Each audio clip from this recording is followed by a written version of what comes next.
Are you coming to the tree where they strung up a man? They say murder three.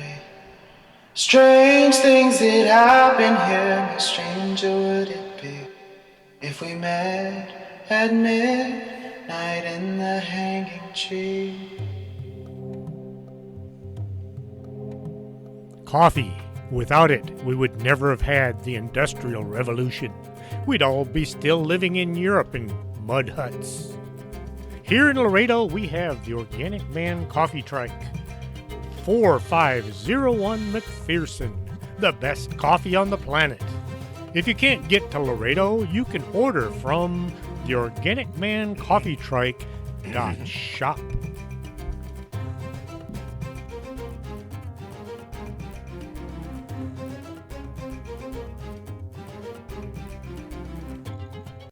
Welcome to the show. I'm your host, Chris James. I had no idea that this was a thing. In the late 1800s, early 1900s, folks would gather for Christmas and they'd wind up telling ghost stories. I heard about this on Expanded Perspectives with Kyle Filson and Cam Hale. The stories weren't about ghosts all the time. The idea was to scare each other so bad that they couldn't go to bed that night.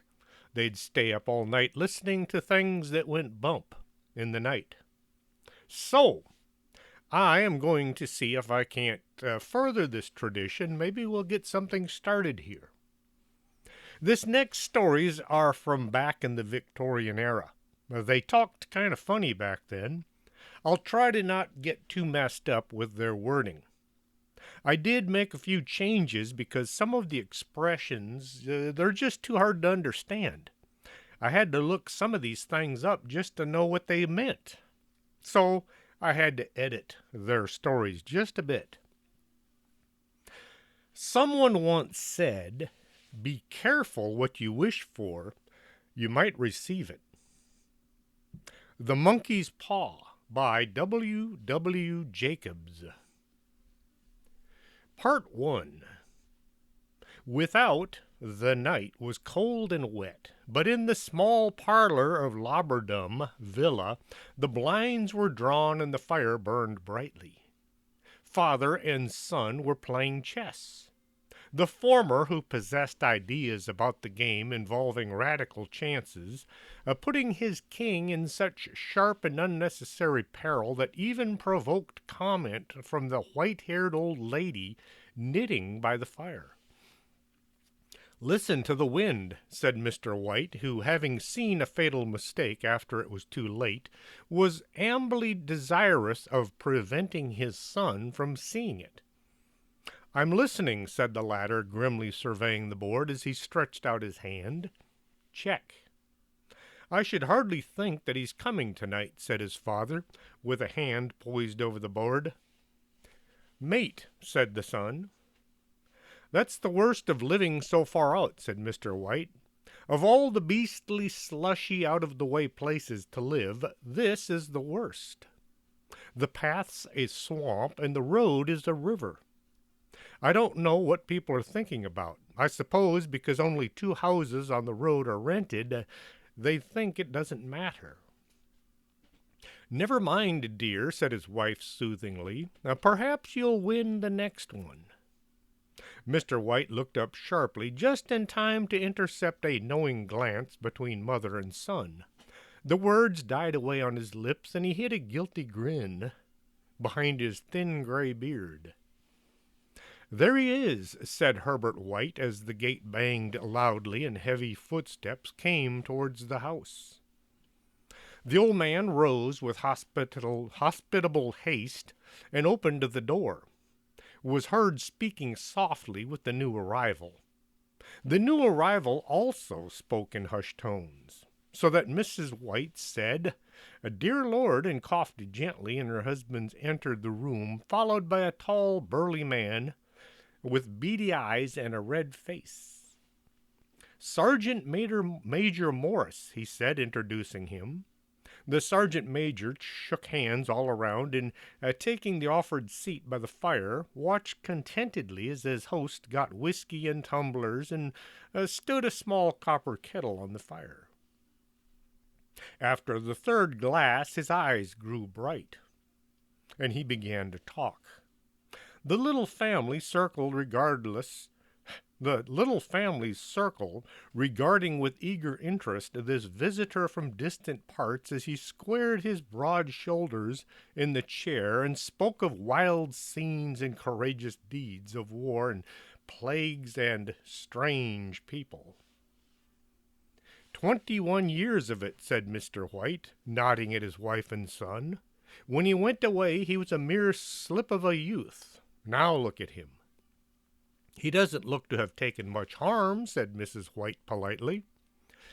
I'd like to go to India myself, said the old man, just to look around a bit, you know. Better for you to stay here, said the sergeant major, shaking his head. He put down the empty glass and sighed softly. I should like to see these old temples and fakirs and jugglers, said the old man. What was that you started telling me the other day about a monkey's paw or something? Nothing, said the soldier hastily. Leastways, nothing worth hearing. Monkey's paw, said Mrs. White curiously. Well, it's just a bit of what you might call magic, perhaps, said the sergeant major.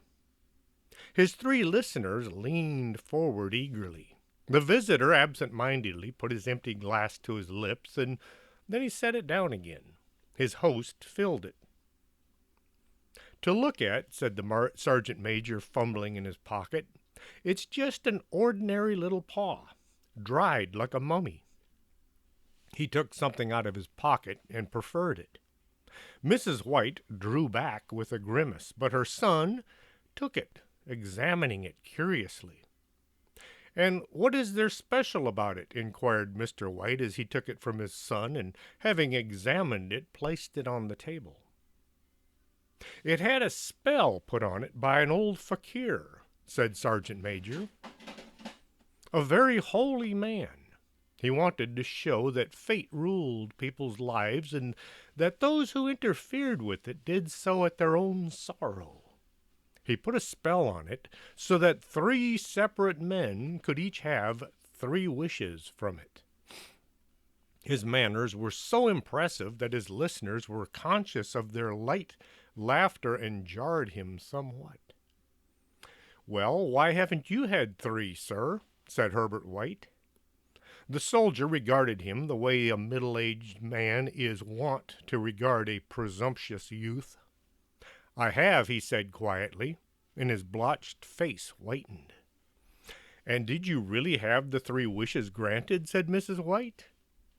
I did, said the sergeant major, and his glass shook against his teeth. And has anybody else wished? Persisted the old lady.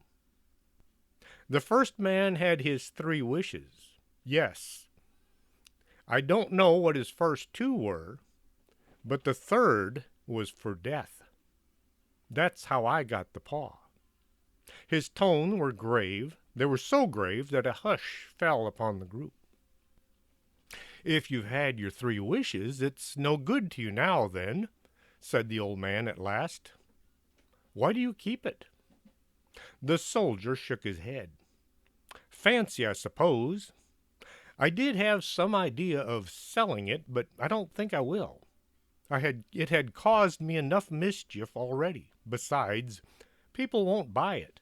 They think it's a fairy tale, and some of them, and those who do think anything of it, want to try it first and pay me afterwards. If you could have any 3 wishes, said the old man, eyeing him keenly, would you have them? I don't know, said the other. I just don't know.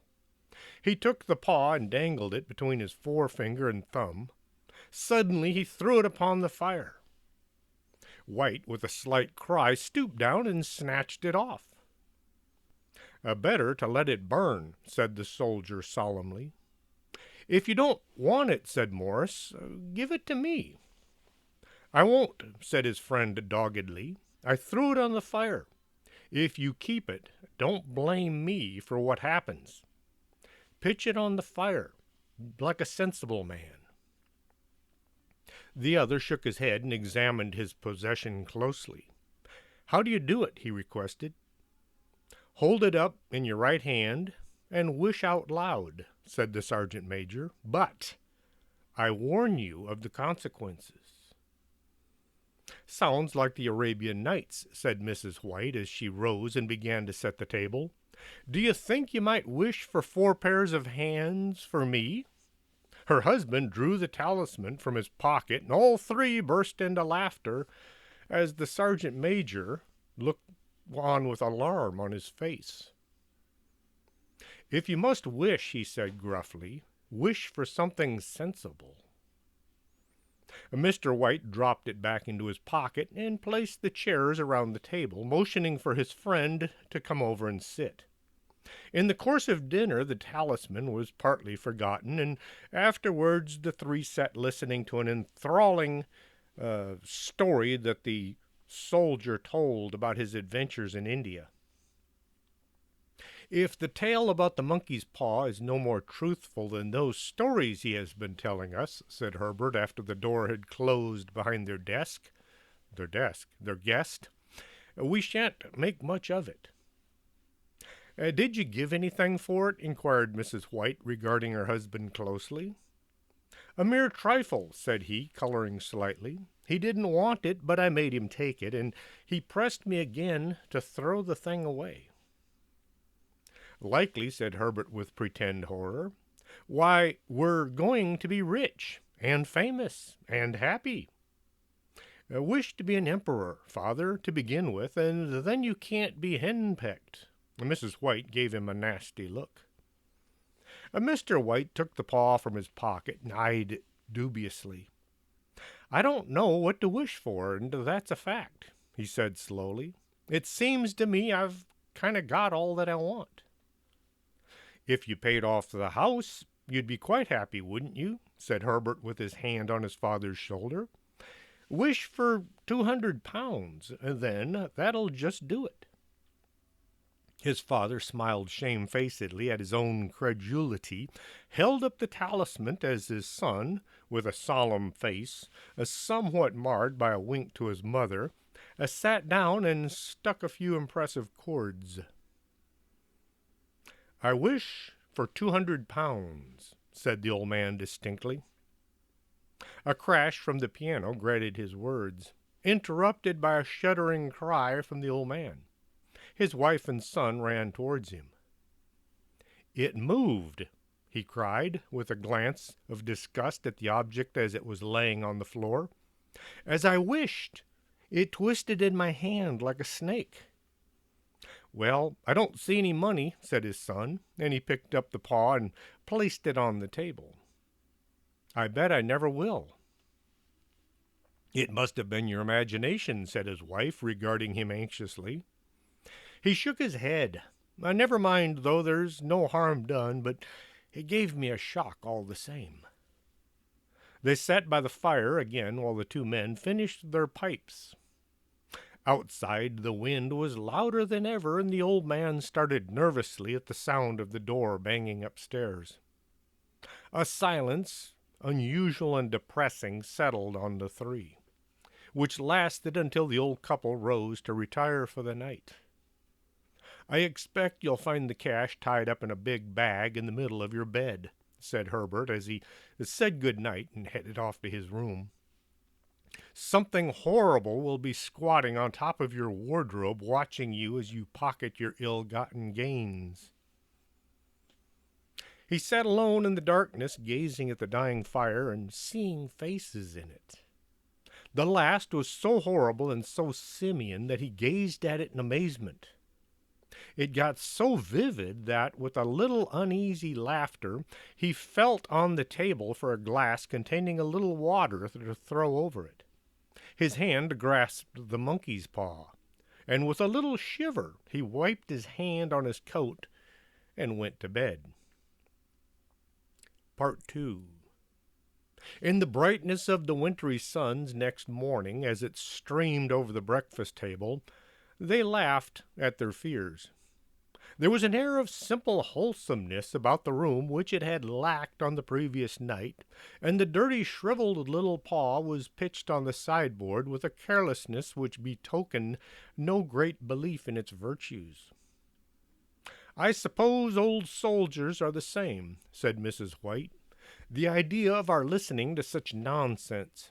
How could wishes be granted in these days? And if they could, how could £200 hurt us?" "I might drop on his head from the sky," said the frivolous Herbert.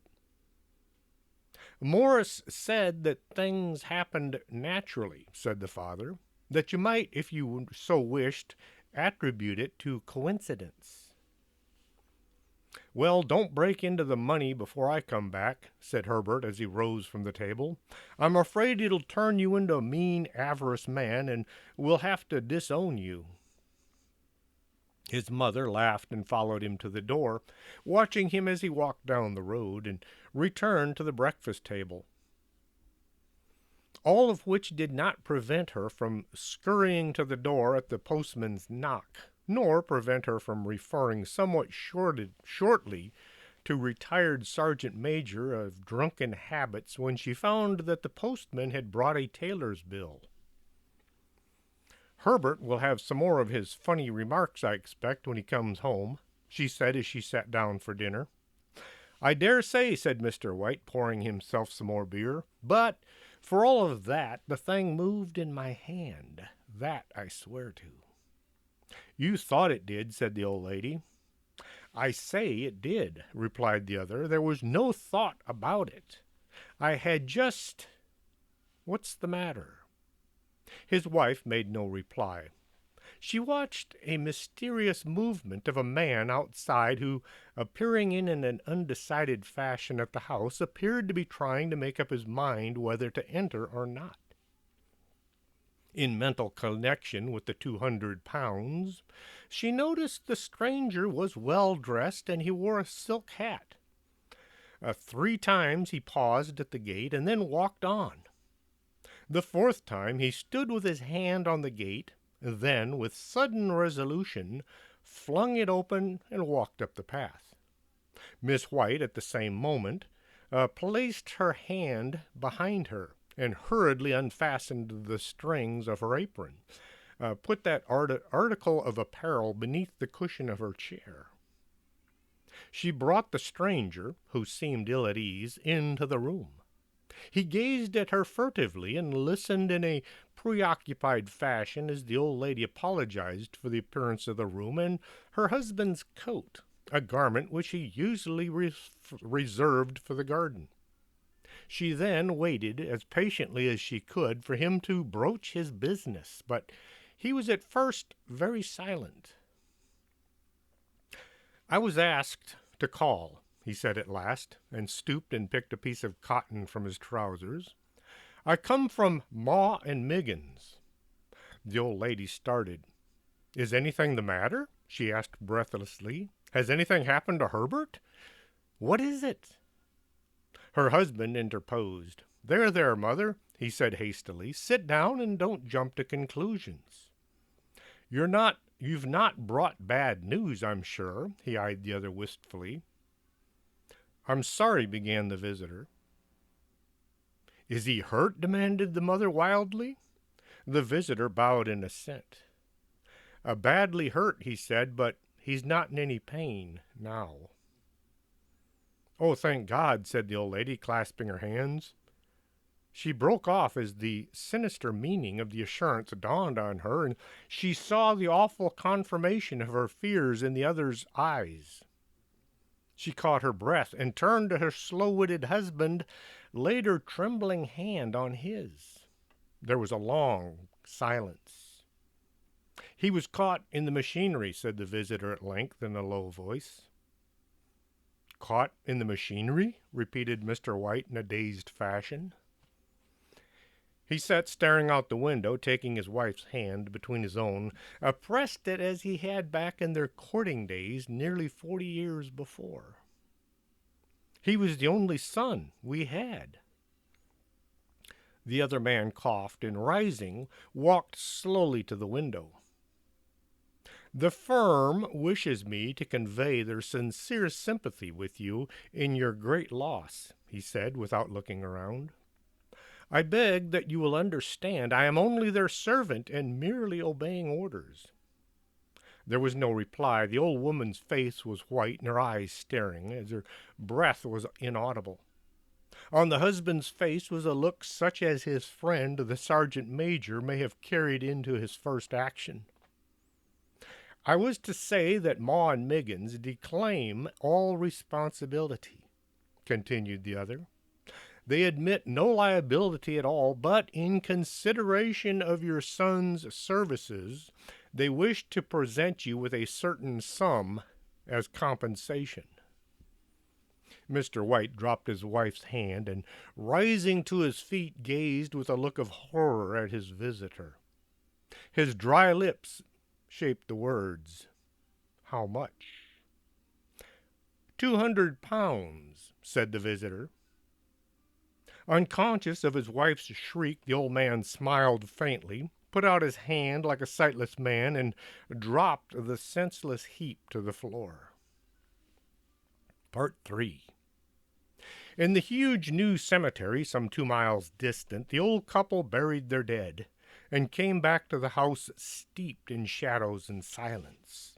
It was all over so quick that at first they could hardly realize it, and remained in a state of expectation as though something else might happen, a something else which was to listen thus loud too heavy from old hearts to bear. Like I said, they spoke weird back then. The days passed and the expectations gave way to resignation.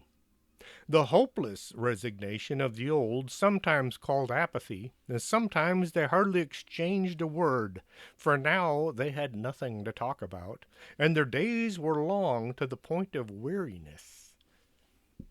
It was about a week after that the old man, waking suddenly in the night, stretched out his hand and found himself alone. The room was in darkness, and the sound of subdued weeping came from the window. He raised himself and listened.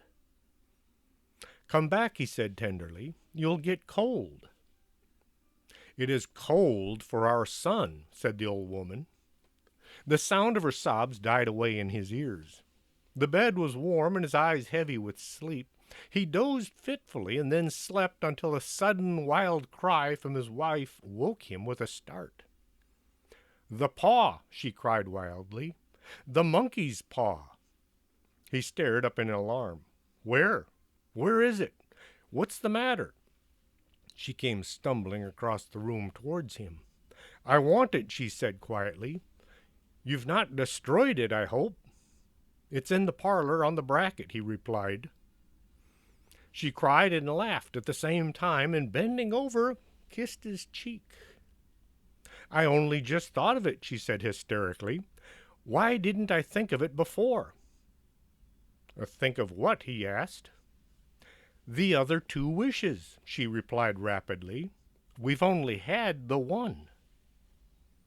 "Was that not enough?" he demanded. "No," she cried triumphantly.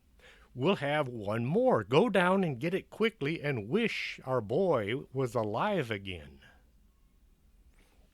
The man sat in bed and flung the bedclothes from his quaking limbs. "Good God, you're mad!" he cried. "Get it," she said, "and get it quickly, and wish for my boy to be back alive." Her husband struck a match, and he lit a candle. "Get back in bed," he said, "and don't know what you're saying." "We had the first wish granted," said the old woman fervently. "Why not the second?" "It was merely a coincidence," said the old man. "Go get it and make that wish," said his wife. The old man turned and regarded her, and his voice shook. "He's been dead for 10 days, and besides, I would not tell you else, but I could only recognize him by his clothes. If he was so terribly injured, what would he look like if he came back to life?" "Bring him back," cried the old woman, and dragging him towards the door. "Do you think I would fear my own child?" He went down in the darkness and felt his way to the parlor, then over to the mantel. The talisman was in its place, and a horrible fear that the unspoken wish might bring his mutilated son before him before he could escape from the room seized him. He caught his breath as he found that he had lost the direction to the door. His brow was cold with sweat, and he felt his way around the table, groping along the wall until he found himself in the small passage with the unwholesome thing in his hand. Even his wife's face seemed to change as he entered the room. It was white and expectant, and to his fears seemed to have an unnatural look upon it. He was afraid of his wife. "Wish," she cried in a strong voice. "It's foolish and wicked," he faltered. "Wish," she repeated. He raised his hand.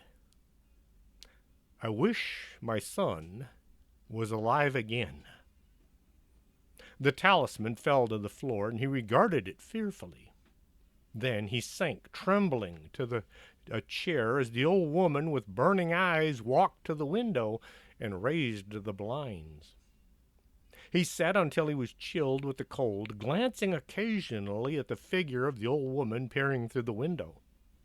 The candle end, which had burned below the rim of the candlestick, was throwing pulsating shadows on the ceiling and the walls. Eventually it flickered and died. The old man, with unspeakable sense of relief at the failure of the talisman, crept back into bed. A minute after, the old woman came over, silently, apathetically laid down as well. Neither spoke, but sat silently listening to the ticking of the clock. A stair creaked. The sound of a mouse scurrying through the wall. The darkness was oppressive, and after lying for some time, screwed up his courage, he took the box of matches and, striking one, went downstairs for a candle.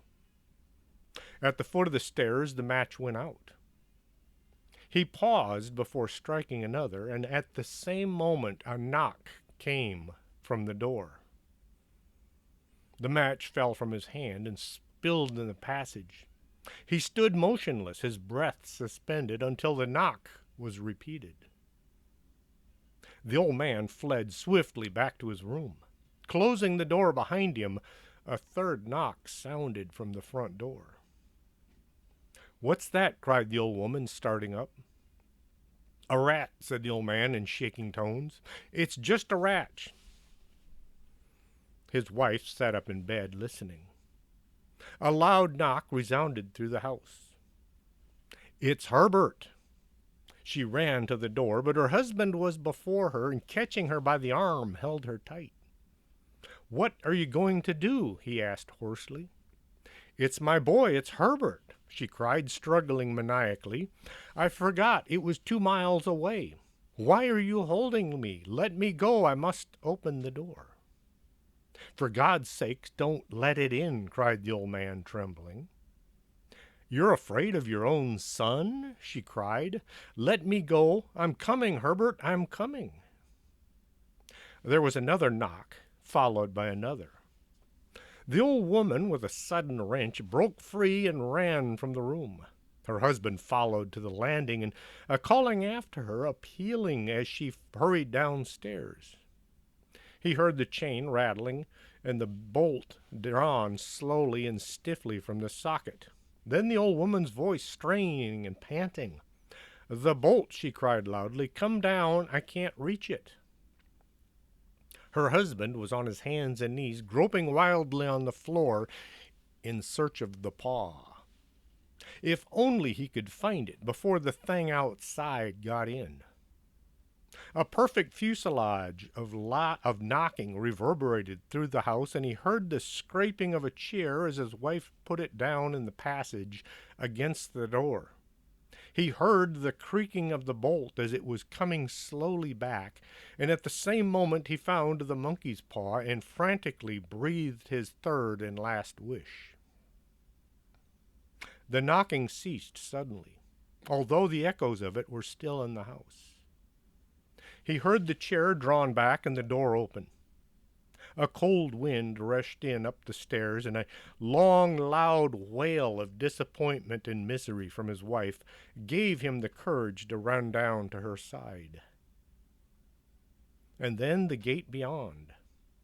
The street lamp flickered opposite shone on a quiet and deserted road. I read this story a long time ago when I was in school. Those were the kind of stories I read, of the kind of movies I used to watch.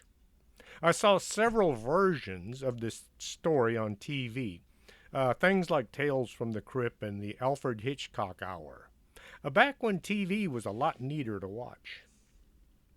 It's funny, back then we had 3 channels, and yet I watched a lot more good TV back then. Bram Stoker wrote the book Dracula in 1897. He also wrote a story called Dracula's Guest in 1914. It's what you would call a prequel. This is how it goes, and I hope you enjoy it. I didn't even know this story was out there until I found it. When we started for our drive, that was in a carriage, the sun was shining brightly on Munich, and the air was full of joyousness of early summer. Just as we were about to depart, Herr Dulbrich, the maitre d' of the hotel of Quatre Saisons, came down bareheaded to the carriage, and after wishing me a pleasant drive, said to the coachman, still holding his hand on the handle of the carriage door, "Remember, you have to be back by nightfall. The sky looks bright, but there is a shiver of the north wind that says there may be a sudden storm. I am sure you will not be late." He smiled and added, "For you know what tonight is." Johann answered in an emphatic, "Ja, mein Herr," and touched his hat, drove off quickly. When we had cleared the town, after signaling to him to stop, I asked, "Tell me, Johann, what is tonight?" He crossed himself as he answered laconically, "Walpurgisnacht." For those of y'all that don't know, Walpurgis Night is April 30th. It's 6 months from Halloween. It's also a religious celebration of sorts. He took out his watch, a great old-fashioned German silver thing as big as a turnip, and looked at it, with his eyebrows gathered together and a little impatient shrug of his shoulders. I realized that this was his way of respectfully protesting against the unnecessary delay, and I sank back into the carriage, merely motioning for him to proceed. He started off rapidly, as if to make up for the lost time. Every now and then the horses seemed to throw up their heads and sniff the air suspiciously. On such occasions I often looked around in alarm. The road was pretty bleak, for we were traversing a sort of a high wind-swept plateau. As we drove, I saw a road that looked little used and which seemed to dip through a little winding valley. It looked so inviting that even at the risk of offending him, I called Johann to stop, and when he pulled up, I told him I would like to drive down that road. He made all sorts of excuses and frequently crossed himself as he spoke. This somewhat piqued my curiosity, so I asked him various questions. He answered guardedly and repeatedly looked at his watch in protest. Finally I said, "Well, Johann, I want to go down this road. I shall not ask you to come unless you like, but tell me why you do not like to go. That is all I ask." For answer, he seemed to throw himself off the box, so quickly did he reach the ground. Then he stretched out his hands, appealing to me and imploring me to not go. There was just enough English mixed in with the German for me to understand the drift of his talk. He seemed always just about to tell me something, the very idea of which eventually frightened him, but each time he pulled himself up, saying, "Walpurgis Night." I tried to argue with him, but it was difficult to argue with a man when I did not know his language. The advantage certainly rested with him, for although he began to speak in English, and a very crude and broken kind, he always got excited and would return to his native tongue. And every time he did so, he looked at his watch. Then the horses became restless and began sniffing the air. At this he grew very pale and looked around in a frightened manner. He suddenly jumped forward, took them by the bridle, led them on several feet from the crossroad. I followed and asked him why he had done this. For an answer he crossed himself, pointed to the spot we had left, and drew his carriage in the direction of the other road, indicating a cross. He said, first in German and then in English, "Buried him that killed himself." I remembered the old custom of burying suicides at the crossroads. I see, a suicide. How interesting. But for the life of me I could not make out why the horses were frightened. Whilst we were talking, we heard a sort of a sound between a yelp and a bark. It was far away, but the horses got very restless, and it took Johann all his time to quiet them. He was pale and said, "It sounds like a wolf, but yet there are no wolves here yet." "No," I said, questioning him. "Isn't it long since the wolves were so near the city?" "Long," he answered, "in the spring and summer, but with the snow the wolves have been here not so long." Whilst he was petting the horses and trying to quiet them, dark clouds drifted rapidly across the sky. The sunshine passed away, and a breath of cold wind seemed to drift over us. It was only a breath, however, and more of a warning than a fact, for the sun came out brightly once more. Johann looked under his lifted hand at the horizon and said, "The storm of snow, he comes before long." Then he looked at his watch again, and straightway, holding his reins firmly, for the horses were still pawing the ground restlessly and shaking their heads, he climbed to his box as though the time had come for proceeding on our journey. I felt a little obstinate and did not at once get into the carriage. "Tell me," I said, "about this place where the road leads." I pointed down the road. Again he crossed himself and mumbled a prayer before he answered. "It is unholy." "What is unholy?" I inquired. "The village." "There is a village?" No one lives there, hundreds of years." My curiosity was piqued. "But you said there was a village." "There was." "Where is it now?" Whereupon he burst out in a long story in German and English, so mixed up that I could not quite understand exactly what he said.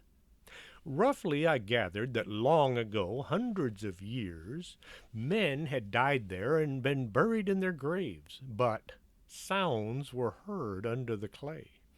When the graves were opened, men and women were found rosy with life, and their mouths red with blood.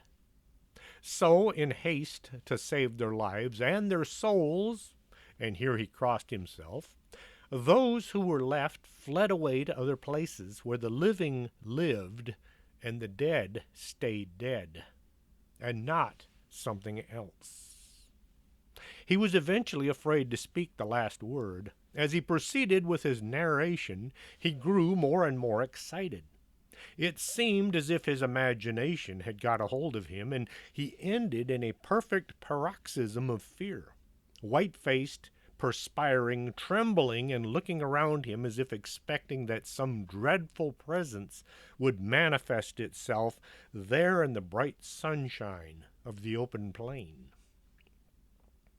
Finally, in an agony of desperation, he cried, "Walpurgis Nacht," and pointed to the carriage for me to get in. All my English blood rose at this, and standing back, I said, "You are afraid, Johann?" Go home, I shall return alone. The walk will do me some good. The carriage door was open. I took from the seat my oak walking stick, which I always carry on my holiday excursions. I closed the door and pointed back to Munich and said, "Go home, Johann. Walpurgis Nacht doesn't concern Englishmen." The horses were now restive than ever, and Johann was trying to hold them in, while excitedly imploring me not to do anything so foolish. I pitied the poor fellow, he was so deeply in earnest, but all the same I could not help laughing. His English was quite gone now. In his anxiety he had forgotten that his only means of making me understand was to talk my language, so he jabbered away in his native German. It began to be a little tedious. After giving the direction home, I turned to go down the road into the valley. With a desperate gesture, Johann turned his horses towards Munich. I leaned on my stick and I looked after him. He went slowly along the road for a while, and then there came over the crest of a hill a man, tall and thin. I could see much into the distance. When he drew near the horses, they began to jump and kick about, and then to scream with terror. Johann could not hardly hold them. They bolted down the road, running away madly.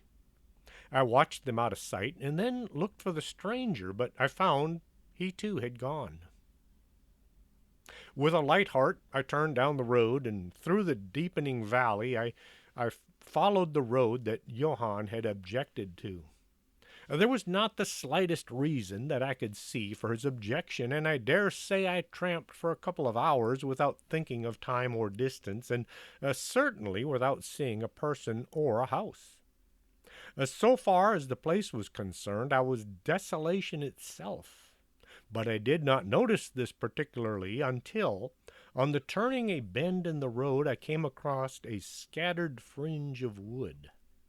Then I recognized that I had been impressed unconsciously by the desolation of the region through which I had passed.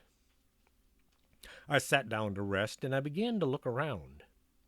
It struck me that it was considerably colder than it had been at the commencement of my walk. A sort of a sighing sound seemed to be around me, with now and then high overhead a sort of a muffled roar. Looking upwards, I noticed that great thick clouds were drifting rapidly across the sky from the north to the south at a great height. There were signs of a coming storm in some lofty stratum of the sky. I was a little chilly, and thinking that it was the sitting down part, not the exercise of walking, I resumed my journey. The ground I passed over was now much more picturesque. There were no striking objects that the eye might single out, but in all there was a charm of beauty. I took little heed of time, and it was only when the deepening twilight forced itself upon me that I began to think of how I should find my way home. The air was cold, and the drifting of the clouds high overhead was more marked. They were accompanied by a sort of a far-away rushing sound, through which seemed to come the intervals that mysterious cry which the driver had said had come from a wolf. For a while I hesitated. I had said I would see the deserted village, so on I went, and presently I came across a wide stretch of open country, shut in by the hills all around. Their sides were covered with trees which spread down to the plain, dotting in clumps the gentler slopes and hollows which showed here and there. I followed with my eyes to the widening of the road, and saw that it curved close to one of the densest of these clumps and was lost behind it. As I looked, there came a cold shiver in the air, and the snow began to fall. I thought of the miles and miles of bleak country I had passed, and then I hurried on to seek shelter in the woods. Darker and darker grew the sky, the faster and heavier fell the snow, till the earth before and around me was a glistening white carpet, the further edges of which was lost in my misty vagueness.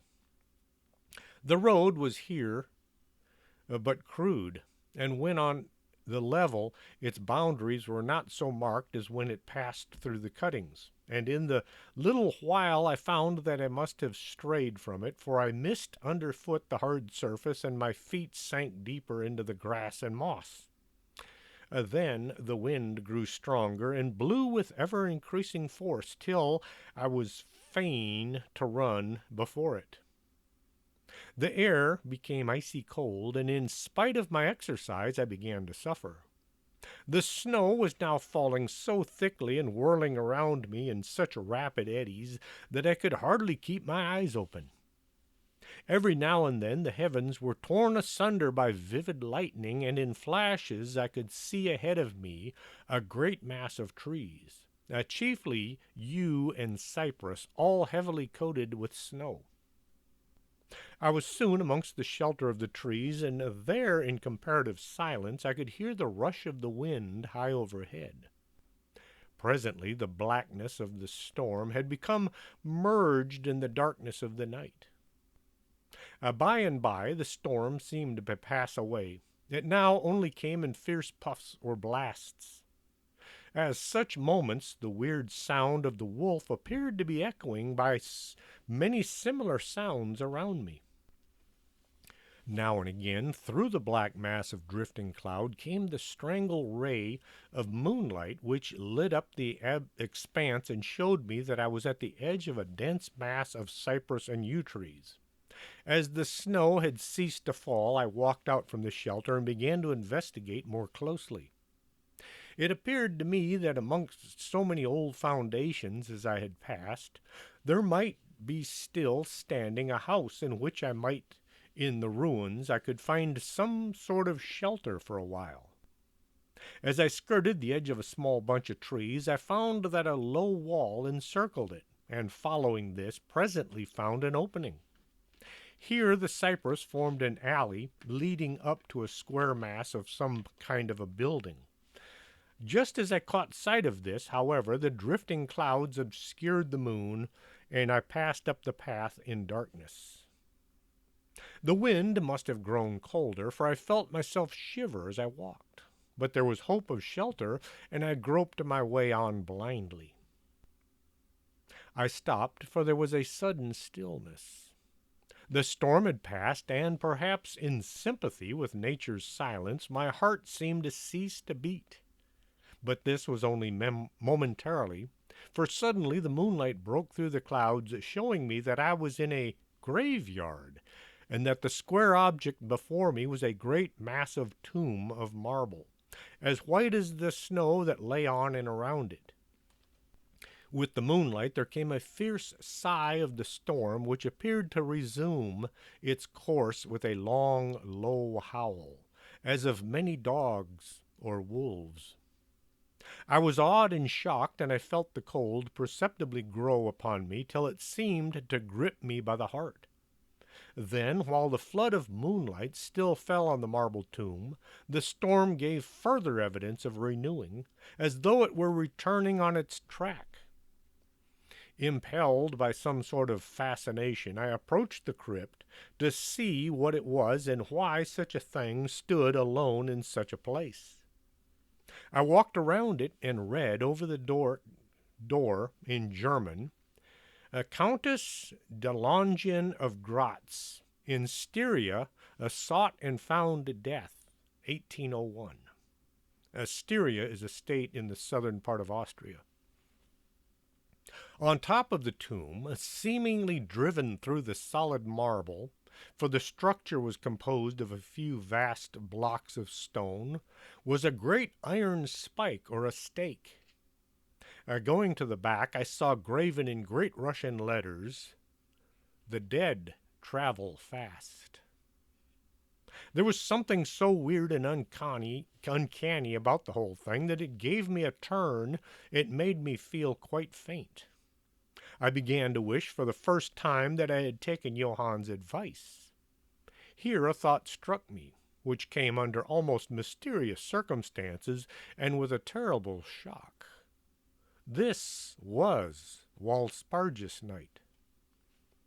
Walpurgis Night was when, according to the beliefs of millions of people, the devil was abroad, when the graves were opened and the dead came forth and walked. Sounds like Halloween, huh? When all evil things of earth and air and water held a rival. This very place the driver had specially shunned. This was the depopulated village of centuries ago. This was where that was my cat jumping up on the table. This was where the suicide lay, and this was the place where I was alone, unmanned, shivering with cold in the shroud of snow, with a wild storm gathering against me. I took all my philosophy, all the religion I had been taught, all my courage not to collapse in fright. And now a perfect tornado burst upon me. The ground shook as though thousands of horses thundered across it, and this time the storm bore on its icy wings not snow but great hailstones, which drove with such violence that they might have come from the thongs of Baroque slingers. Hailstones that beat down leaf and branch and made the shelter of the cypress of no more avail than through their stems were standing corn. At first I had rushed to the nearest tree, but I was soon willing to leave it and seek the only spot that seemed to afford refuge, the deep doorway of the marble tomb. There, crouching against the massive bronze door, I gained a certain amount of protection from the beating of the hailstones. For now they only drove against me as they ricocheted from the ground and the sides of the marble. As I leaned against the door, it moved slightly and opened inwards. The shelter of even a tomb was welcome in this pitiless tempest, and I was about to enter when there came a flash of forked lightning that lit up the whole expanse of the heavens. In that instant, as I am a living man, I saw, as my eyes turned into the darkness of the tomb, a beautiful woman with rounded cheeks and red lips, seemingly asleep on the bier. As the thunder broke overhead, I was grasped as by the hand of a giant and hurled out into the storm. The whole thing was so sudden that before I could realize the shock, moral as well as physical, I found the hailstones beating me down. At the same time, I had a strange, dominating feeling that I was no longer alone. I looked towards the tomb. Just then there came another blinding flash, which seemed to strike the iron stake that surmounted the tomb, and to pour through the earth, blasting and crumbling the marble as it burst of flames. The dead woman rose from a moment of agony while she was lapped in the flames, and her bitter scream of pain was drowned in the thunder crash. The last thing I heard was this mingling of dreadful sounds as again I was seized in a giant grasp and dragged away, while the hailstones beat on me and the air around seemed to reverberate with the howling of wolves. The last sight I remembered was a vague white moving mass, as if all the graves around me had sent out the phantoms of their seated dead, and that they were closing in on me through the white cloudiness of the driving hail. I have a cat standing behind the camera again. Gradually there came a sort of a vague beginning of consciousness, then a sense of weariness that was dreadful. For a time I remembered nothing, but slowly my senses returned. My feet seemed positively raked with pain, yet I could not move them. They seemed to be numb. There was an icy feeling at the back of my neck, and all down my spine and my ears, like my feet, were dead, yet in the torment, but there was in my breast a sense of warmth which was by comparison delicious. It was as a nightmare, a physical nightmare, if one may use such an expression, for some heavy weight on my chest made it difficult for me to breathe. This period of semi-lethargy seemed to remain a long time, and as it faded away I must have slept or swooned.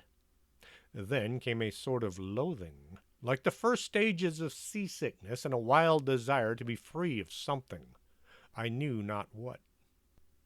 A vast stillness enveloped me, as though all the world were asleep or dead, only broken by the low panting as of some animal close to me. I felt a warm rasping at my throat. Then came a consciousness of the awful truth which chilled me to the heart and sent the blood surging up through my brain. Some great animal was laying on top of me, licking at my throat. I feared to stir, for some instinct of prudence bade me to lie still. The brute seemed to realize that there was now some change in me, for it raised its head. Through my eyelashes I saw above me the two great flaming eyes of a gigantic wolf. Its sharp white teeth gleamed in the gaping red mouth, and I could feel its hot breath fierce and acrid upon me. For another spell of time I remembered no more. Then I became conscious of a low growl, followed by a yelp, renewed again and again.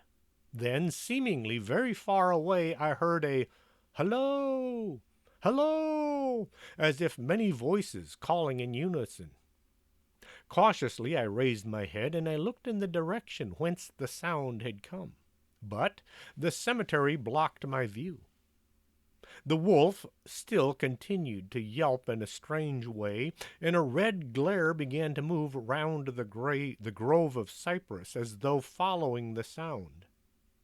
As the voices drew closer, the wolf yelped faster and louder. It feared to make either sound or motion. Nearer came the red glow over the white pale, which stretched into the darkness around me. All at once, from beyond the trees, there came the trot a troop of horsemen bearing torches. The wolf rose from my breast and made for the cemetery. I saw one of the horsemen, the soldiers by their caps and their long military cloaks, raise his carbine and take aim. A companion knocked up his arm, and I heard the ball whiz over my head. He had evidently taken my body for that of the wolf. Another sighted the animal as it slunk away, and shots followed. At a gallop the troops rode forward, some towards me, others following the wolf as it disappeared among the snow-clad cypress. As they drew near, I tried to move, but was powerless, although I could see and hear all that went on around me. 2 or 3 of the soldiers jumped from their horses and knelt beside me. One of them raised my head and placed his hand over my heart. "Good news, comrades," he cried. "His heart is still beating." Some brandy was poured down my throat, and I put vigor into me, and I was able to open my eyes fully and look around. Lights and shadows were moving amongst the trees, and I heard men call to one another. They drew together, uttering frightened exclamations, and the light flashed as the others came pouring out of the cemetery, pell-mell, like men possessed. When the further ones came close to us, those who were around me asked them eagerly, "Well, did you find it?" The reply rang out hurriedly, "No, no, come away quick. This is no place to stay, and on this of all nights." What was it, was the question asked in all manner of keys. The answer came variously in all identity, as though the men were moving by some common impulse to speak, yet were restrained by some common fear from giving out their thoughts. It indeed, gibbered one whose wits had plainly given out for the moment. A wolf, and yet not a wolf, another put in shudderingly. No use trying for him without a sacred bullet, the third remarked. A service right for coming out on this night. Truly we have earned our 1,000 marks, were the words of a fourth. There was blood on the broken marble, another said after a pause. The lightning never brought that there, and for him, is he safe? Look at his throat. See, comrades, the wolf has been laying on him and keeping his blood warm. The officers looked at my throat and replied, he is all right. The skin is not pierced. What does it all mean? We should never have found him but for the yelping of the wolf. What became of it? Asked the man who was holding up my head, and who seemed at least panic-stricken of the party, for his hands were steady and without tremor. On his sleeve was the chevron of a petty officer. It went home, answered the man whose long face was pallid, and who actually shook with terror as he glanced around himself fearfully. There are graves enough for there which it may lie. Come, comrades, let's quickly. Let us leave this cursed spot.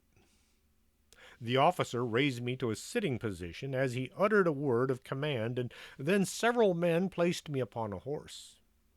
He sprang to the saddle behind me, took me in his arms, gave the word of advance, and turned his face away from the cypresses. We rode away in swift military order. As yet my tongue refused its office, and I was perforce silent. I must have fallen asleep, for the next thing I remember was finding myself standing up, supported by a soldier on each side of me. It was almost broad daylight, and to the north a red streak of sunlight was reflecting like a path of blood over the waste of snow. The officer was telling the men to say nothing of what they had seen, except that they found an English stranger guarded by a large dog. Dog, that was no dog, cut in the man who exhibited such fear. I think I know a wolf when I see one. The young officer answered calmly. I said it was a dog. A dog, reiterated the others ironically. It was evident that his courage was rising with the sun, and pointing at me, he said, Look at his throat. Is that the mark of a dog, sir?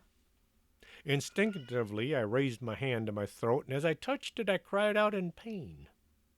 The men crowded around to look, some stooping down from their saddles, and again there came the calm voice of the young officer. A dog, as I said. If aught else we said, we should only be laughed at. I was then mounted behind the trooper, and we rode on into the suburbs of Munich. Here we came across the stray carriage into which I was lifted, and I was driven off to Quatre-Saisons. The young officer accompanied me, whilst a trooper followed with his horse, and the officers rode off to their barracks. When we arrived, Herr Delbruck rushed so quickly down the steps to meet me that I was apparent he had been watching from within. Taking me by both hands, he led me inside. The officer saluted and was turning to withdraw when I insisted that he should come to my rooms. Over a glass of wine, I warmly thanked him and his brave comrades for saving me. He replied simply that he was more than glad, and that Herr Delbruck had taken steps to make all of the search party rewarded. At which ambiguous utterance the maitre d' of the hotel smiled, while the officer pled a call of duty and left. But Herr Delbruck, I inquired, how and why was it that the soldiers were searching for me? He shrugged his shoulders as if in appreciation of his own deed, as he replied, I was fortunate to obtain leave from the commander of the regiment in which I had served to ask for volunteers. But how did you know I was lost? I asked. The driver came here with his carriage, telling me where he had last seen you. But surely you would not send a search party of soldiers merely on this one account. Oh, no, he answered, but even before the coachman arrived, I had this telegram from the boyar whose guest you are. and he took from his pocket a telegram which he handed to me, and I read, "Be careful of my guest. His safety is most precious to me. Should anything happen to him, or if he be missed, spare nothing to find him and ensure his safety. He is English and therefore adventurous. There are often dangers from snow and wolves and a night. Lose not a moment if you suspect harm to him. I answer your zeal with my fortune. Dracula." As I held the telegram in my hand, the room seemed to whirl around me. As if attentive Mater D had not caught me, I think I should have fallen. There was something so strange in all of this, something so weird and impossible to imagine, that there grew on me a sense of my being in some way the sport of opposite forces, the mere vague idea of which seemed in a way to paralyze me. I was certainly under some form of mysterious protection. From a distant country had come, in a very nick of time, a message that took me out of the danger of the snow sleep and the jaws of a wolf. Bram Stoker wrote this years after his book about Dracula had become such a success. And like I said, it's what we would call a prequel today. Hope you enjoyed these scary Christmas stories. If you did, share them with others. Let other people know what they've been missing. Until next time, this is Chris James for Strange Things, wishing you all a Merry Christmas. And, of course, a Happy New Year. Are you coming to the tree where they strung up a man, the same murder three? Strange things that happen here, how stranger would it be if we met at midnight in the hanging tree?